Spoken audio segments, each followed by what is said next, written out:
রমজান ভাই, তোমাকে লেগে খাবার নিয়ে এসে তোমাকে বাড়িতে 2-3 দিন চুলা জ্বলবো না, এগুলো দুপুরবেলা খাইয়ে নিয়ে। তোমার ভাবির আমি বইলা রাখছি, রাইতের খাবারটা আমি আনবো। তাহলে তো আজকাল লেগে হইলই।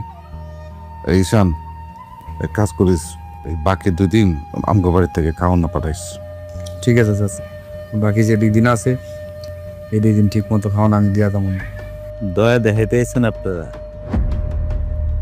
দয়া করতে এসেছেন না। আমার মাইয়া কি অপরাধ করছিল ভাই? কি অন্যায়টা করছিল? কি যে খাওন মানুষ খাইতে পারবো না, ফালাই দিব, সেই খাওনটা আমার মাইয়ার হাতে ধরাই দিচ্ছেন আপনারা। কি লেখা কেন করছেন? আমার মাইয়া ওই খাওন খাইয়া সারা রাত পেটের যন্ত্রণায় বমি করতে করতে দম ছাইরা দিল। কেন ভাই, কেন? আমার মাইয়া একটু ভালো মন্দ খাইতে চাইতো, আমার কোমরের বিষ, কাম করতে পারি না, এর লেগে আপনাকে বিভিন্ন জায়গায় দাওয়াতে যায় আপনাকে এখানে খাইতাম। আজকে আমার মায়েরটা মারে হালালেন আপনারা, আমার মায়েরটা মাইরে ফেলালেন আপনারা। খাওয়ান লাগবো না, দরকার নেই, যান যান কে আপনারা, যান আপনারা, যান আমার বাড়ি থেকে যান। তুমি কি পাগল হয়ে গেছো? মরা বাড়িতে এটা নিয়ম রে ভাই।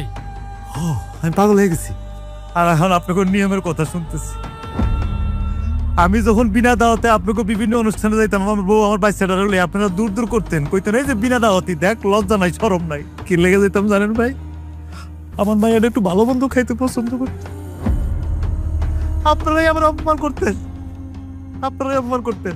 আবার আজকে আপনারাই এসেছেন আমার বাড়িতে খাওয়ান লইয়া, আমার মরা বাড়িতে আমার মায়েরা মরে গেছে, আমার বললে খাওয়ান লইয়েছেন। দেখছো, খাওয়ান নিয়েছে আমার লেগা, খাওয়ান নিয়েছে বাইরে, আমার খাওয়ান লাগবে না, তার কোনো নিয়ম দরকার নেই, বাইরে।